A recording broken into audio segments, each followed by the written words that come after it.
Olá, boa tarde, boa noite a todos vocês. A você que está em casa, está aqui em Brasília, no Rio Grande do Sul, no Rio de Janeiro, em todo lugar, talvez fora do Brasil. Deus abençoe. Você que está de férias e que parou agora para cultuar junto conosco, Deus abençoe você. Vocês aqui também são muito bem-vindos, em nome de Jesus.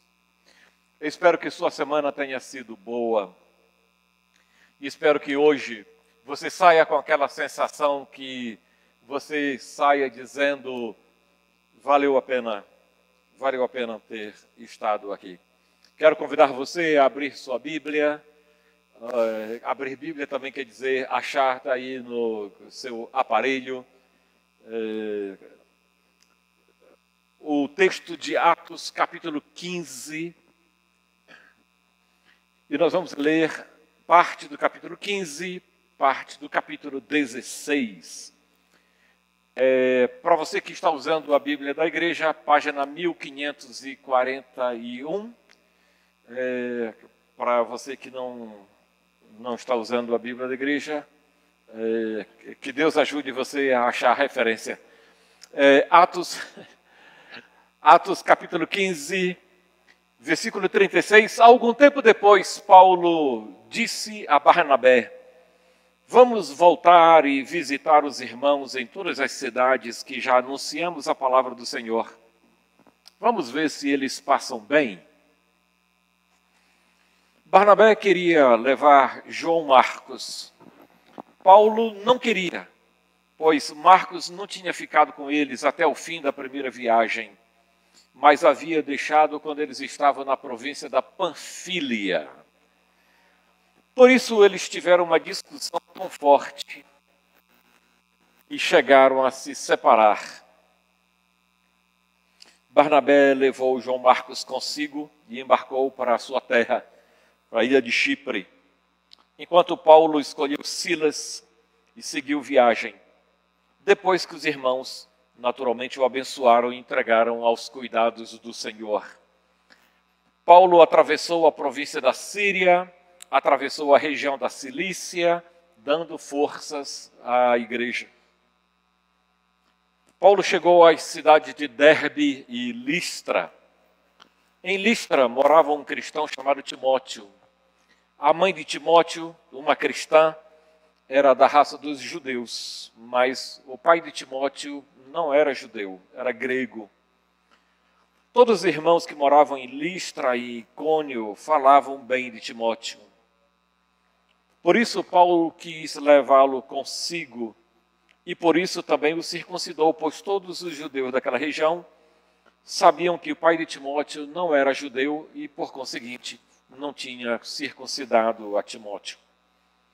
Nas cidades por onde passavam, eles diziam aos cristãos quais as decisões que tinham sido tomadas pelos apóstolos e pelos presbíteros da igreja de Jerusalém e aconselhavam que eles obedecessem a essa decisão.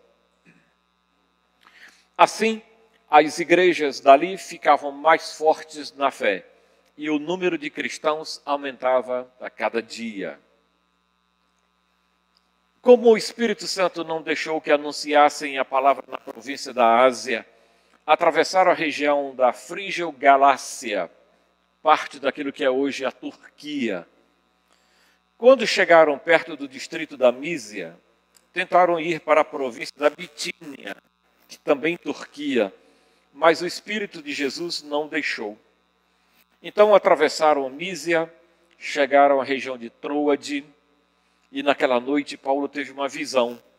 E o que ele viu foi um homem com uma fala diferente da região da Macedônia, Europa, que estava de pé e lhe pedia: venha para a Macedônia. Logo depois dessa visão, nós resolvemos partir para a Macedônia, pois estávamos certos de que Deus nos havia chamado para anunciar o Evangelho ao povo dali. Palavra do Senhor. Vamos orar? Senhor, nós agradecemos a Tua palavra. Há muito tempo revelada ao longo dos anos, preservada, guardada e agora traduzida para nós. E no nosso caso, lida que durante a exposição o teu Espírito nos abra os olhos, ouvidos e corações, para que a tua promessa de que tua palavra não volta vazia se cumpra em nós, em nome e por amor de Jesus. Amém. Amém. Desde o dia 31 de janeiro nós estamos trabalhando, e eu achei que isto era importante, estamos trabalhando da ideia de fazermos planos e submeter nossos planos ao Senhor. No fim das contas, nós não mandamos em todas as coisas, não temos o controle de todas as coisas. Na verdade, há muito mais coisas que fogem ao nosso controle do que aquelas que nós podemos controlar. Essa é a verdade. Hoje eu queria que você pensasse sobre planos que você faz para o Senhor, planos de servir ao Senhor, porque é um pouco diferente de você querer passar no vestibular, passar em um concurso, adquirir uma nova casa. Fazer o voto de servir ao Senhor é diferente. Certamente Deus vai abençoar esses planos, pelo menos nós assim pensamos. No livro de Juízes, há uma passagem bastante interessante que uma família da região de Dan contratou um sacerdote e quando o sacerdote começou a trabalhar para aquela família, disse assim, agora Deus vai nos abençoar, porque nós temos um sacerdote conosco para a nossa família. Nós achamos naturalmente que então começar a servir a Deus e ser abençoado é uma questão automática, vai tudo dar certo. Pode ser que sim. Pode ser que sim. Mas eu quero convidar você a fixar-se na palavra de Deus para alguns aspectos que podem envolver coisas e a nossa vida enquanto servimos ao Senhor. E eu diria, em primeiro lugar, compartilhe seus sonhos com as pessoas.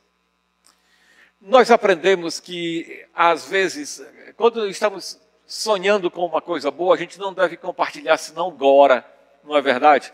Um nordestino como eu, criado numa comunidade bem interiorana, de pagelança, de benzedeira, a gente não deve dizer tudo, senão agora.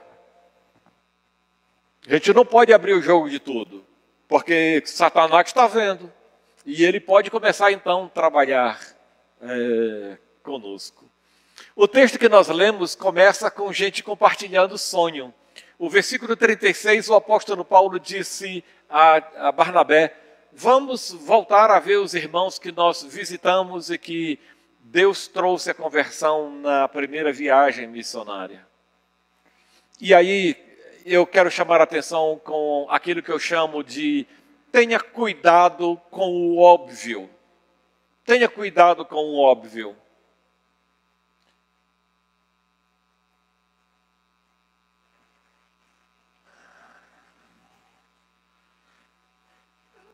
O óbvio para um homem que tem uma mulher estéril e tem a promessa de ter uma grande descendência, como Deus fizera a promessa para Abraão, o óbvio é que ele pegasse a sua escrava, coabitasse com ela e ela lhe desse filho. Isso era totalmente permitido, era totalmente legal. Raquel tinha uma escrava, Léa tinha uma escrava.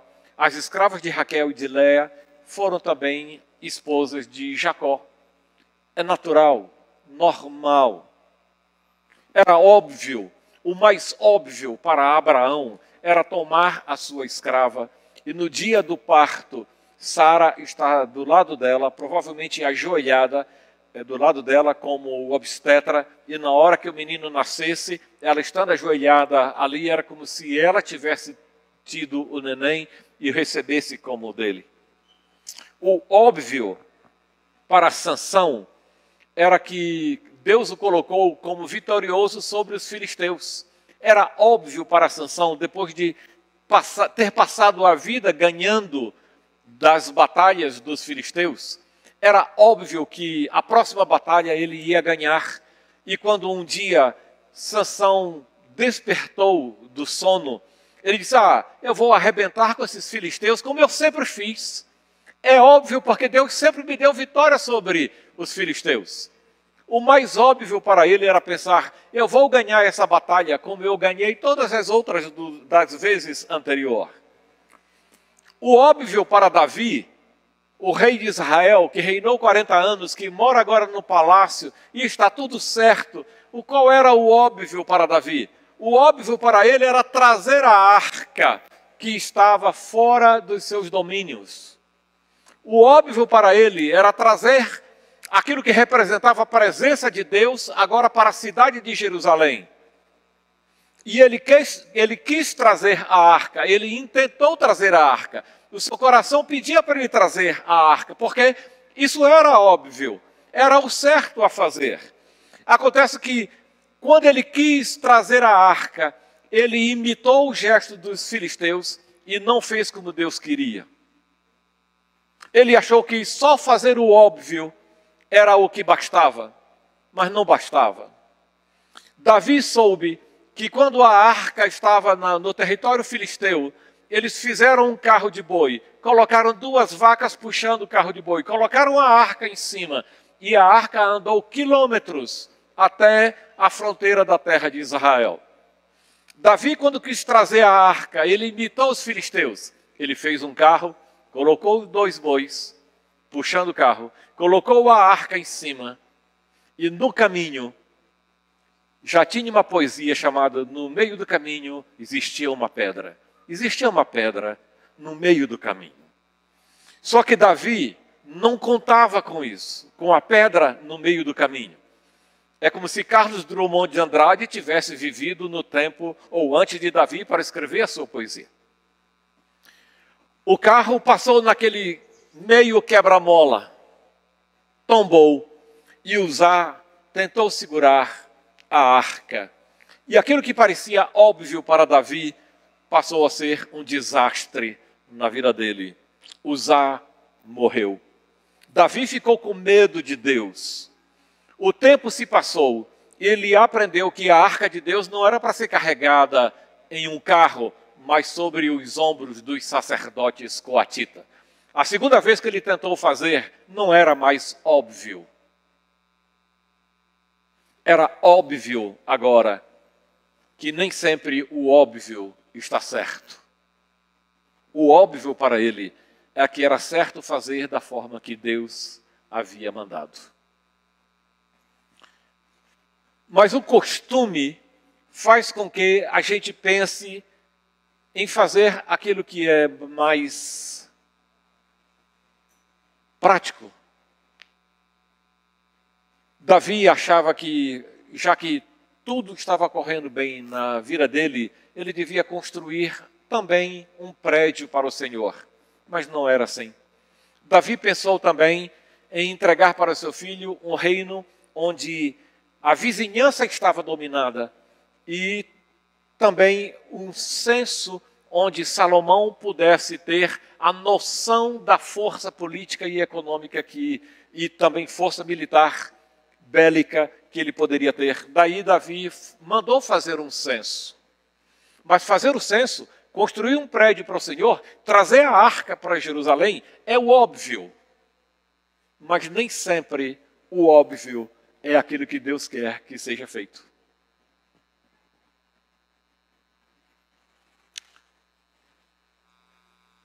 Compartilhe seus sonhos, porque você um dia vai encontrar sabedoria ali. Compartilhe seus sonhos para que aquilo que você vai fazer para Deus um dia não se torne rotina. Eu falei antes sobre trabalhar para o Senhor e como as coisas podem se tornar rotineiras. Há algum tempo atrás, o Brasil ficou conhecendo um filme de uma igreja que as pessoas arrecadaram dinheiro e na hora de contar o dinheiro que as pessoas dão santamente para Deus, as pessoas estavam fazendo chacota com aquilo, estavam fazendo maior algazarra e a coisa parecia que tinha perdido completamente o freio. Às vezes, você começa a fazer o trabalho do Senhor e logo, logo começa a pensar que o trabalho é seu.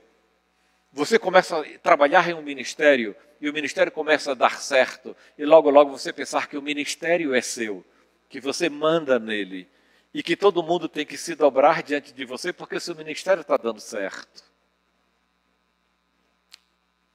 Ou pode ser que você comece a reclamar de alguma coisa que você está fazendo para o Senhor. Uma das coisas mais impressionantes na minha leitura bíblica é quando o povo de Israel, por falta de comida, reclama que está com fome. E Deus dá o pão e dá a carne. Eles fizeram uma celebração. Comeram tanto que eles arrotavam e saía carne pelo nariz. Naquela noite, criou-se uma certa doença chamada de refluxo. Quando os homens deitavam, o estômago cheio, junto com a bilis, subia e aquele negócio saía ardendo pelo nariz.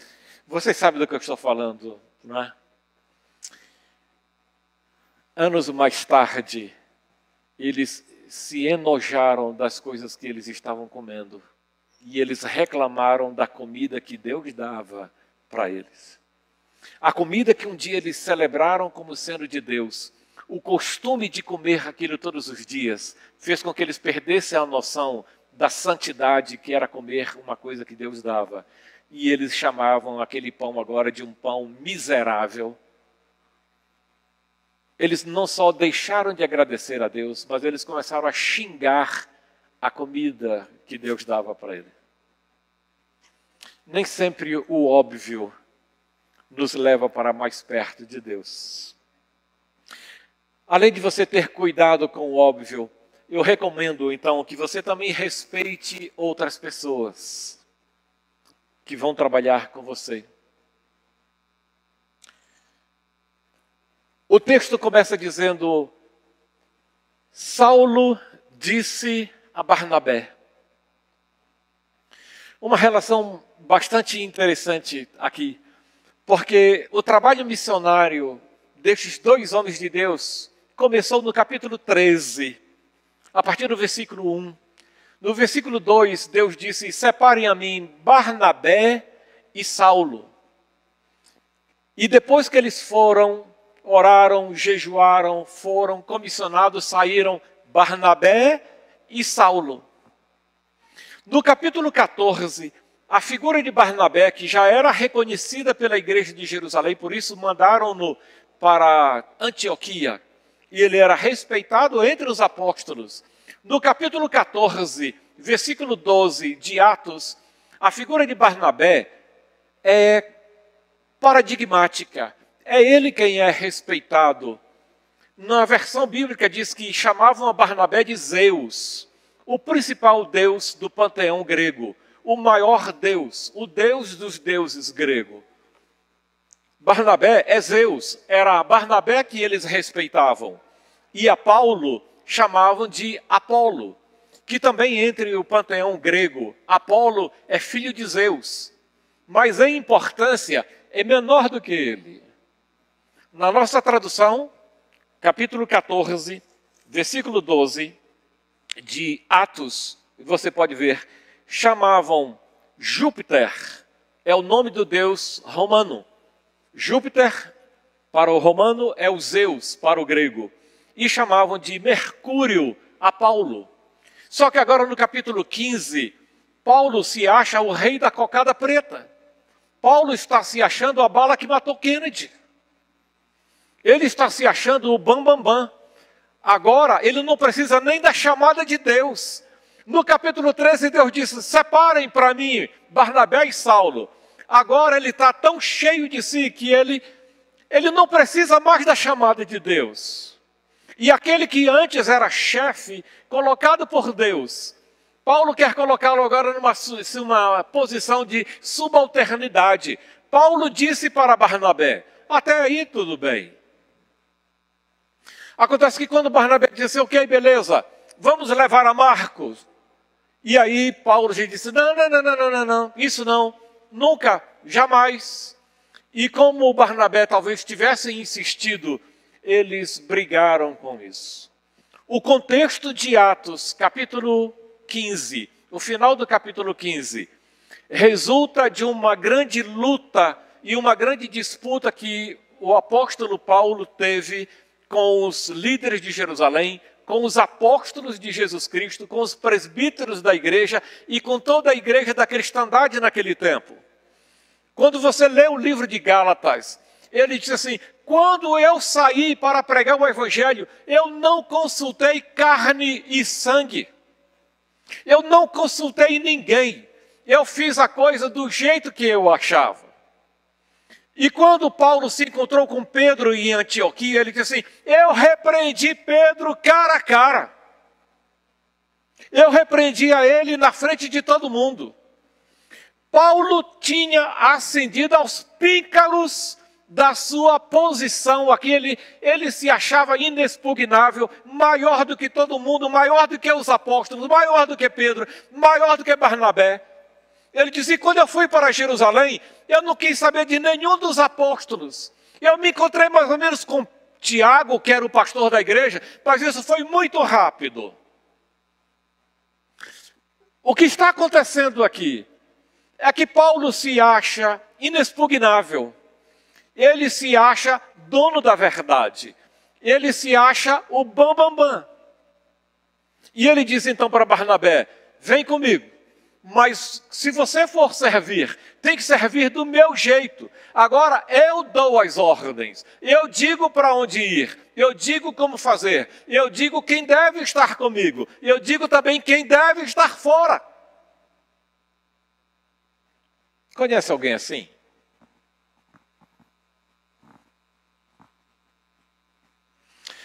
Se não for do meu jeito, você está fora.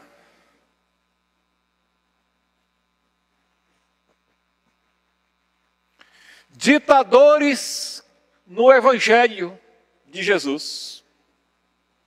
Déspotas.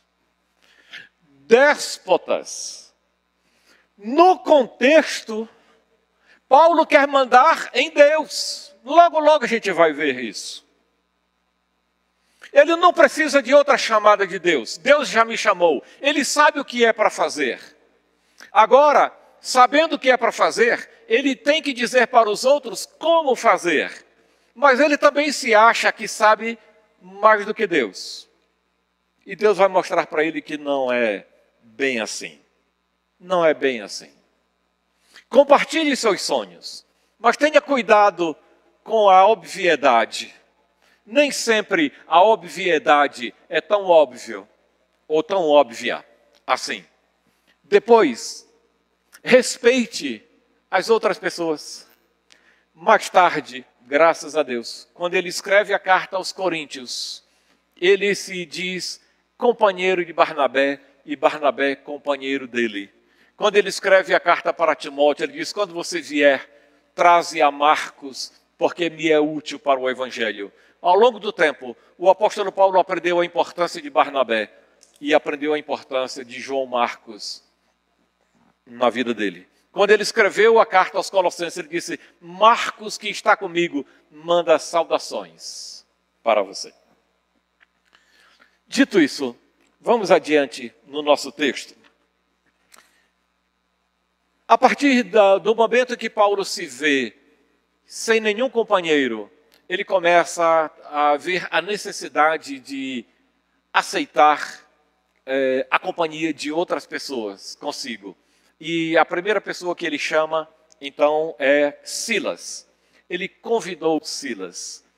Se você quer servir a Deus, se você tem um plano de servir a Deus, compartilhe seus sonhos. Compartilhe seus sonhos. É por compartilhar os sonhos que você vai ganhar pessoas. É por compartilhar os sonhos que você vai ter parceiros com você. E a primeira pessoa foi Silas, a quem ele convidou para estar com ele. Depois, ele aceitou a sugestão que os irmãos de Listra e Icônio deram sobre um jovenzinho chamado Timóteo.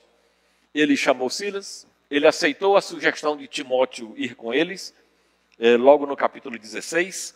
E no final do nosso texto que lemos, em Atos capítulo 16, versículo 10, o apóstolo Paulo aceita a companhia de Lucas.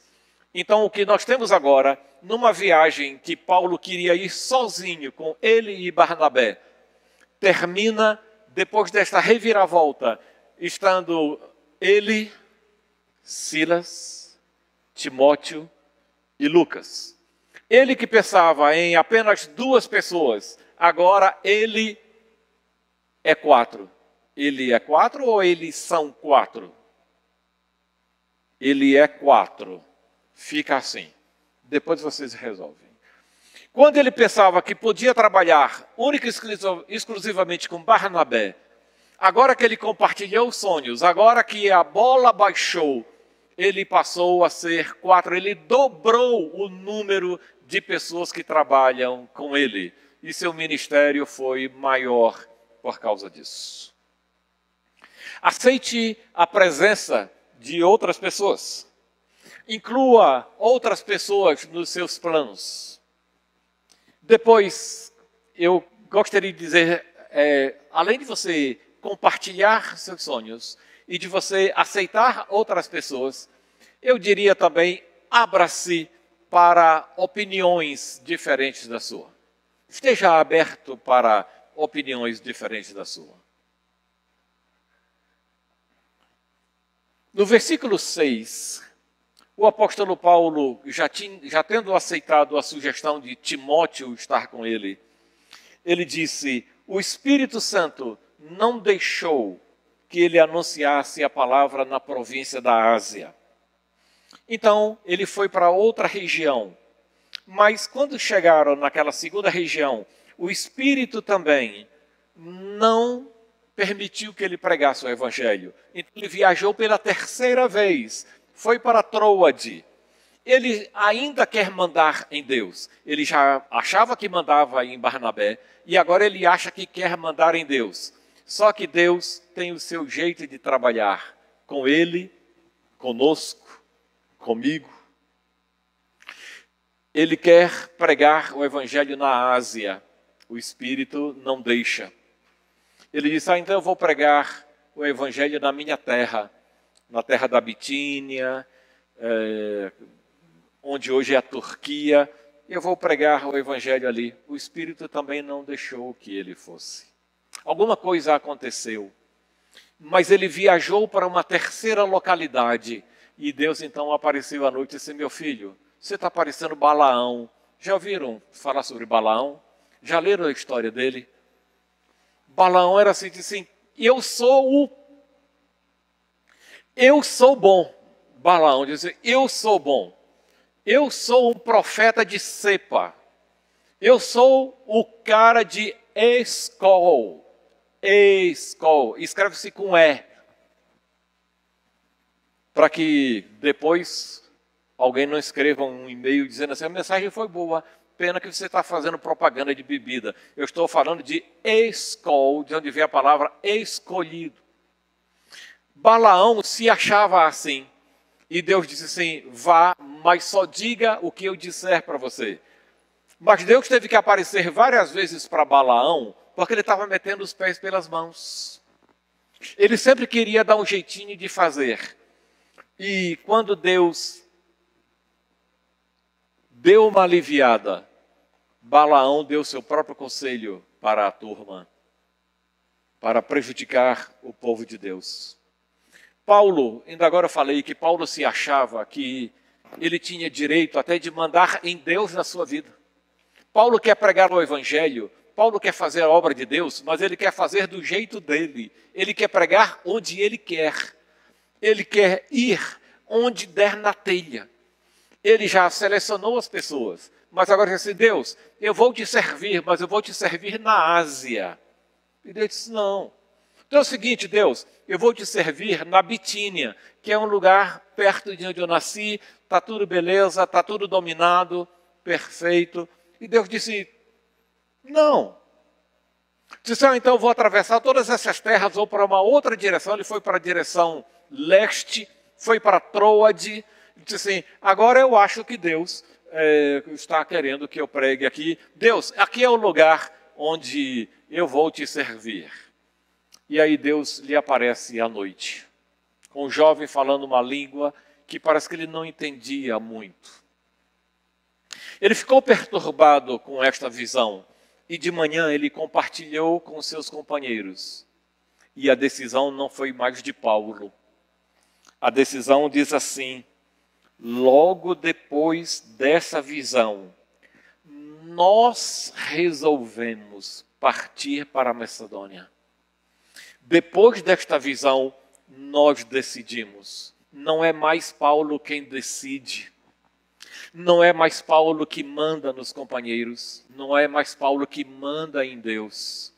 Agora nós temos um Paulo que, tocado pelo poder de Deus, Deus deu a ele um comprimido de Semancol, que é sem contraindicações, não tem contraindicações. E Deus mostrou para ele, disse assim, meu filho, toma esse comprimidinho aqui, não é placebo não, é Semancol, pode tomar. Ele disse, mas é antes ou depois da refeição? Não, não tem problema. Quando ele amanheceu o dia, estava um homem mudado e transformado por Deus, eu diria, amassado por Deus, porque era a terceira direção que ele tentava dar na vida, e Deus sempre dizendo, não meu filho, aí não, vai devagar, vai para onde eu disser, só que agora,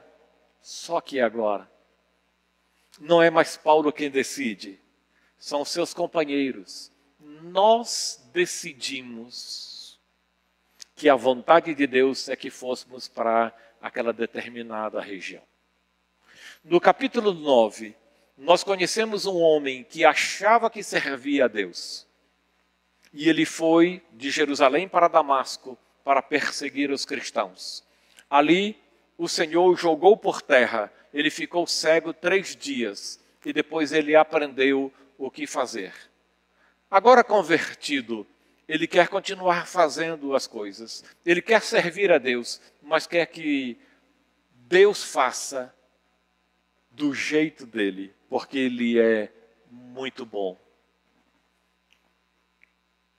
Assim como Deus trabalhou na vida de Paulo no capítulo 9, jogando-o por terra, fazendo com que ele ficasse cego e dependesse dos outros. Diz que ele levantou, carregado pelas pessoas que os levaram até Damasco. Agora, um servo de Deus que quer fazer as coisas do seu jeito, mas quando ele aprendeu a lição, diz que nós decidimos, não é mais Paulo. Paulo tem a visão, mas nós temos a direção. Deus se mostra a Paulo, mas o resultado quem dá é seus companheiros. O Espírito Santo dá a visão, mas Paulo não sabe qual é o resultado da visão. Quem dá a interpretação são os seus conselheiros, são os seus amigos, são os seus companheiros. Agora está um homem mudado, agora está um homem transformado. E quando ele começa a segunda viagem missionária, quando você lê a carta de Filipenses, a primeira cidade onde ele esteve, você vê um homem alquebrado, um homem moído, um homem triturado pelo poder de Deus, mas que vive o seu ministério pelo poder de Deus também. Quando você lê a carta aos Tessalonicenses, você vê o tanto que esse homem sofreu na cidade de Tessalônica. Não tinha nem como se sustentar.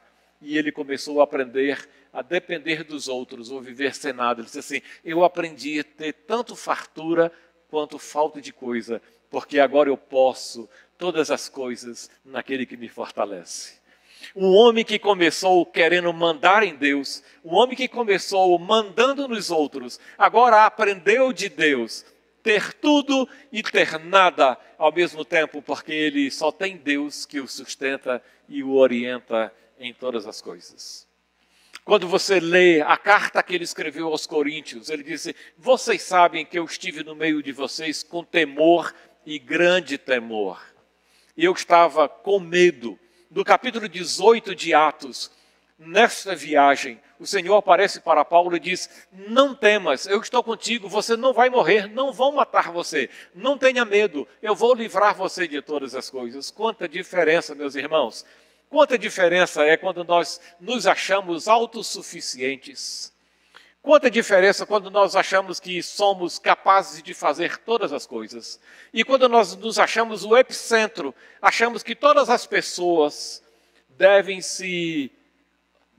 orbitar, enquanto nós somos o centro.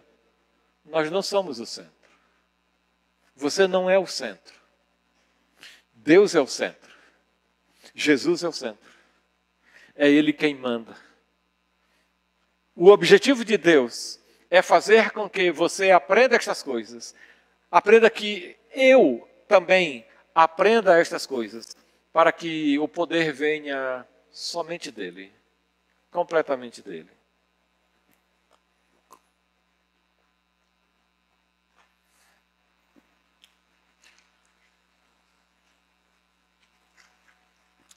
Faz aquela pergunta dilmense. Por que eu estou dizendo tudo isso? Porque foi depois que ele aprendeu a ver Deus, obedecer a Deus e obedecer a seus colegas, é que esta viagem que ele fez foi a viagem de maior tempo de todas as viagens missionárias. Então, o que eu diria é: prepare-se para bênçãos maiores na sua vida. Se Paulo fizesse do jeito que ele queria, ele seria abençoado e ele seria abençoador. Mas quando agora ele aprendeu de Deus e aprendeu dos irmãos, ele começou a ver que o maior tempo que ele teve de todas as viagens missionárias foi esta aqui, porque ele se submeteu a Deus e ele se submeteu aos irmãos. No entanto, ele não só teve o maior tempo de trabalho missionário, como teve também a maior de todas as realizações. Eu diria que a viagem mais realizada de todas foi a viagem segunda que começou agora, que ele dependeu de Deus e dependeu dos homens, dependeu das igrejas e dependeu dos irmãos. Foi a viagem que ele teve o maior alcance de todos. Ele esteve na região da Macedônia, parte da Iugoslávia, ou talvez até a República da Macedônia, hoje. Ele esteve na região da Acaia também, e esteve na Grécia, em Atenas. A extensão territorial que ele alcançou, agora que ele obedeceu a Deus, e agora que ele obedeceu aos irmãos, foi muito maior do que todas as outras. Mas os resultados foram maiores também. Quando você vê o Novo Testamento, e você vê a primeira e a segunda carta aos Coríntios, a carta aos Filipenses, a primeira e a segunda carta aos Tessalonicenses, não tem um outro grupo de literatura no Novo Testamento que abarque tanto quanto a literatura que ele produziu nessa segunda viagem, como fruto da segunda viagem missionária. Então ele tem um tempo maior para trabalhar para Deus, ele tem uma realização maior no seu trabalho, ele tem um alcance maior, ele tem resultados melhores e ele tem uma equipe melhor.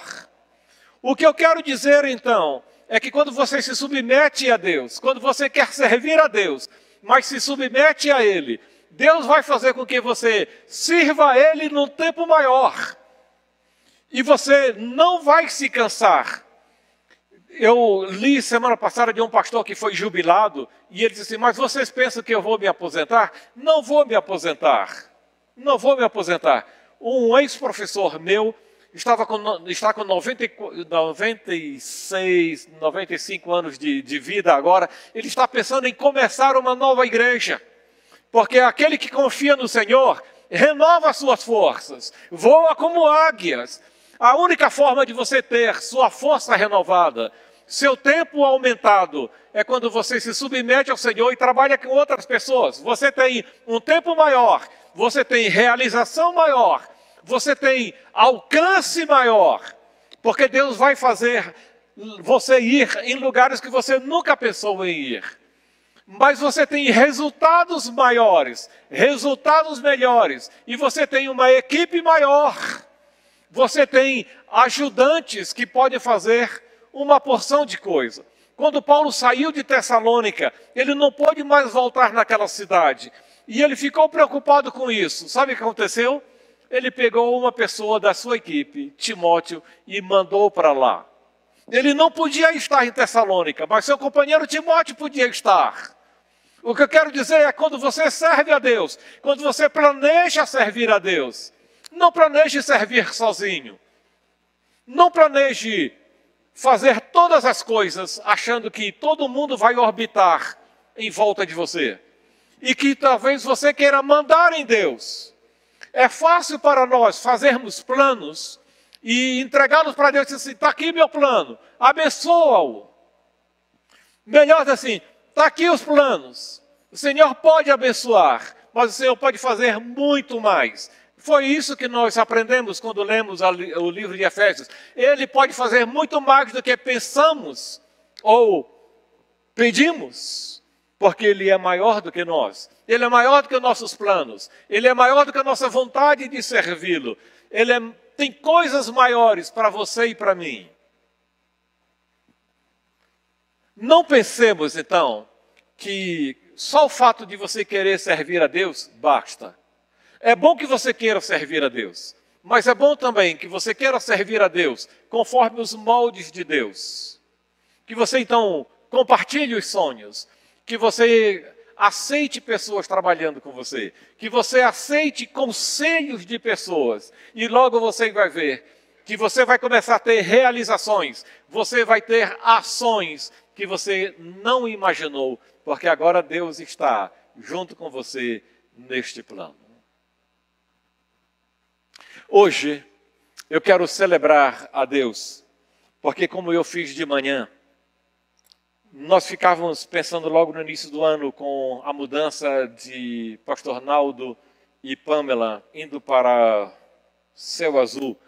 Como é que vamos fazer com o EBD?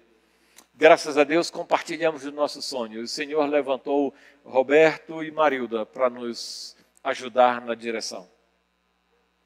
Todos vocês sabem o que aconteceu com Rhodes no dia 3 de janeiro. Ele perdeu seu filho e todos nós perdemos o neneto. Hoje nós celebramos praticamente o reinício de uma nova equipe de música com Steven. Você já viu Nelson aqui cantando? Ou fazendo de conta, está cantando. Já deu volume, né? Já deu volume. Nelson é um homem talentoso. No Antigo Testamento, o talento é uma medida de peso. Daí um homem talentoso que Deus mandou para nós agora. Mas há outras pessoas. Ontem o pessoal ficou reunido aqui. E eu diria, essa equipe praticamente dobrou. Porque nós compartilhamos o sonho, compartilhamos nossas necessidades. Estamos dispostos cada vez mais a receber conselhos e orientação de Deus. Se você quer servir a Deus este ano, compartilhe também o que está no seu coração. Logo, logo você vai ver Deus surpreender você e fazendo em você, por você e através de você, coisas que você mesmo não imaginou. Esse é o meu desejo para a sua vida, que o seu ministério e sua vida sejam grandemente abençoados por Deus. E Deus usando pessoa para abençoar você. Vocês são bênção na minha vida. Vocês são bênção na vida de muitas outras pessoas. Deus use você. Deus use seu ministério. Deus faça prosperar aquilo que você planejou. Abra-se para Ele. Abra-se para outras pessoas. Abra-se para conselhos. Você vai se surpreender. Você vai ser surpreendido por aquilo que Deus vai fazer na sua vida. Eu queria orar com você. Eu queria pedir ao Senhor que o que Paulo aprendeu fosse também o mesmo que nós aprenderíamos hoje, ou a partir de hoje. Vamos orar. Senhor, quando nós dizemos Senhor, estamos confessando que o Senhor manda em tudo e em todos, inclusive em mim também. O Senhor manda nos meus irmãos. O Senhor manda em nossos sonhos. O Senhor manda em nossos ministérios. E o Senhor tem coisas maiores para nós e os ministérios, porque fazemos para o Senhor. Por isso eu peço que o que Paulo aprendeu naquele dia também sirva para o nosso aprendizado, para o nosso crescimento, para que os nossos planos sejam ainda muito mais ultrapassados do que nós pedimos, que nós desejamos. Mas eu peço também que o Senhor, por favor, nos ajude a trabalhar com outras pessoas, aceitar outras pessoas, aceitar conselhos de outras pessoas, aceitar coisas e pessoas diferentes de nós e principalmente nos mantenha um coração aberto para a tua direção, para o teu renovo, para que recebamos e vivamos a grandeza do Senhor em nós, através de nós, por amor de nós. Em nome de Jesus. Amém. Amém.